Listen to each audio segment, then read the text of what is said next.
Hello and welcome to Caring, France 24's humanitarian programme. This week, a look at Christians in Pakistan. Pakistan is struggling in its fight against Muslim extremism. The Taliban is on the rise and Al-Qaeda proving an impossible force to tame.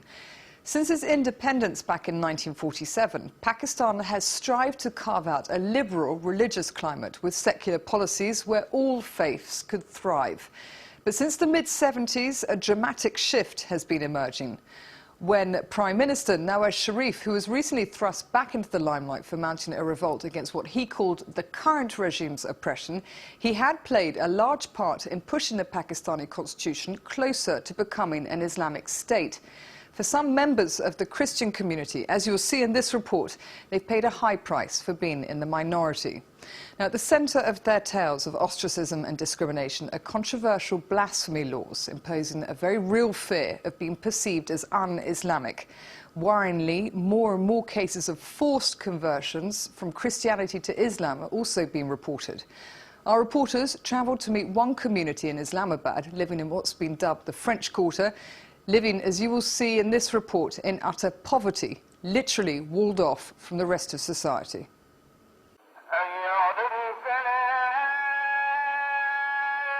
Islamabad, in Urdu, the city of Islam. Its showcase, the King Faisal Mosque, one of the largest in the Muslim world. Pakistan's young capital was built in just 50 years. And yet, amid the brand new minarets and luxurious houses lies a neighborhood out of another age. It's known as the French colony, in remembrance of the French embassy which used to be located there. 5,000 Christians live here without running water, electricity, or garbage collection. Samang is a young Christian, 19 years old. He invited us to his neighborhood where Pakistani Muslims never come. The French settlement has a dangerous reputation, so Samang makes it a point of honor to welcome us and introduce his family. This is my grandfather, and this is my grandmother. Okay. This is my auntie. Among the Christians who work, they often have poorly paid domestic jobs. This is the case in Samang's family. His mother Mira works for a wealthy Muslim couple. Muslims do not like us. They don't like me touching their things. I'm a maid in a Muslim household. I wash the floor, I do the laundry. They don't want me doing the cooking or touching their food because I'm a Christian. The mistrust between the two communities is symbolized by the wall that surrounds the settlement. It was built 6 months ago. Here, it is topped with shards of broken glass. On the other side, the wall is too high to climb over, so now Samang must make a long detour to return home. When I saw that workers were beginning to build, we went to see them to ask them to stop. But they didn't listen, and we couldn't do anything about it. Officially, the wall is there to protect the Christians from a dangerous drop into a polluted stream. Last year, 2 children fell in, and they died. But there is something else they want to protect here, the residents of the wealthy neighborhood. This man does not know he was being filmed. Can live in the center of Islamabad. But they are not good people here. They are not good people? They are ignorance. You know, ignore. Yes. Ignore, and then is a mafia, you know, drug mafia, drug. They are all drug users. All of them? All of them drug user and also drug supplier. Supplier? Yes, sir. As you know, that's underworld. He invites us to approach the wall, a wall that, according to him, no one wants to tear down. Oh, yes. And who built it? Some owners. They are living here in this side and then this side. Okay. It's Pakistani bureaucrat, like politicians. A few minutes later, he realizes the camera is on. Very quickly, he tones down his words. But I like many peoples. They are Christian, Hindus, Buddha. It's all the nation, all peoples. One nation in which the bond is Islam. youngest among sisters, Smina, is 17. She shows us her notebooks. In her Muslim high school, religion is unavoidable. This is a book for Islamic studies, है ना? Muslims, related for Muslims, Muslims culture. There are Christian schools in Pakistan, but they are very expensive. Too expensive for the residents of the Christian settlement. Here, only little ones can get a Christian education. They are taught by their older sisters, who provide all the class materials themselves. They fill in the gaps caused from government neglect. But there is hope that things will improve.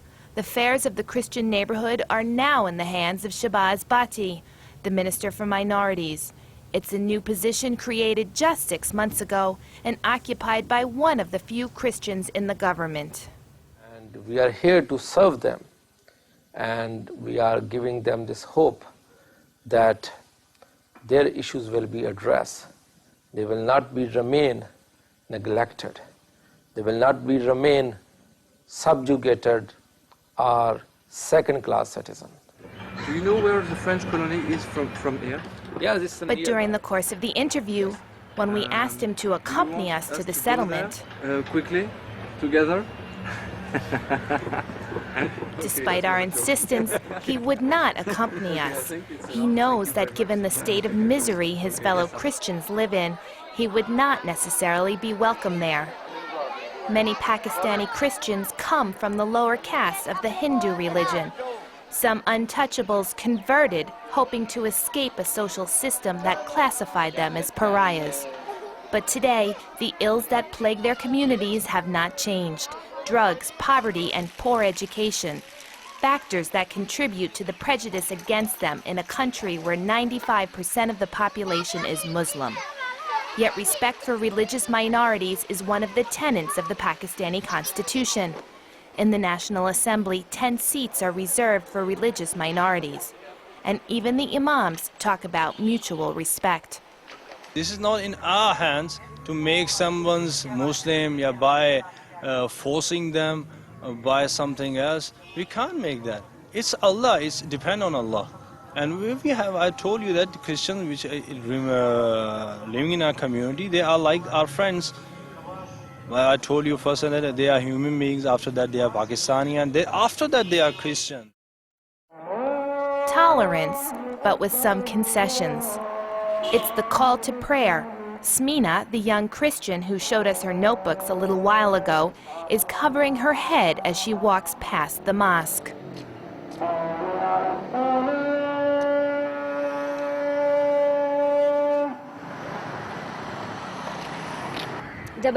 When it's the call to prayer, that means they will invoke the name of God. It's for that reason that I cover my head. I am not giving in to pressure, but since they are praying to God, it's a mark of respect. Smina is not required to do this, but she is aware of Pakistani's blasphemy law. A law which, if applied, can send people to jail for seemingly harmless comments and gestures. 5 years ago, a blind Christian spent 8 years in jail for unknowingly throwing away a copy of the Quran. Khalil Tahir is a Christian lawyer. He has been campaigning for years to repeal the blasphemy law.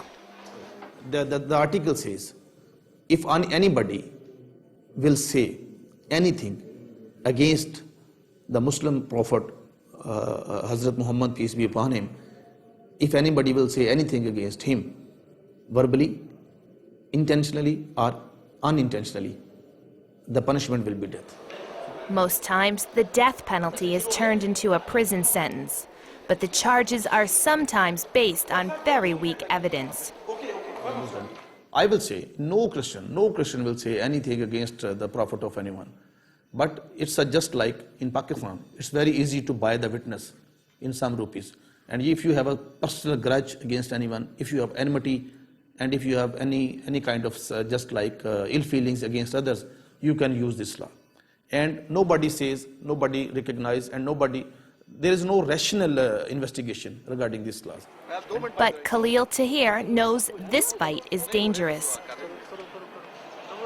Totally, I'm not saying. I know that I'm not safe. I know many people are after me and my family, because this bitter experience already we have been facing, and already we have faced physical attack near my home, and even police caught one fanatic outside my home. He was ready to blast my home. After that, he is not in the jail now. I do not know where is that person, what happened to that person. The Christian community makes up just 2% of Pakistan's population. In a country of nearly 160 million people, that comes out to 3 million individuals. Scattered about the country and lacking resources, they struggle to defend themselves and make their voices heard. And for the residents of the Christian settlement in Islamabad, they know the wall that separates them is not close to being torn down. Well, that's it then for this edition of Caring. Do join us again very soon. Until then, thank you for watching and bye-bye for now.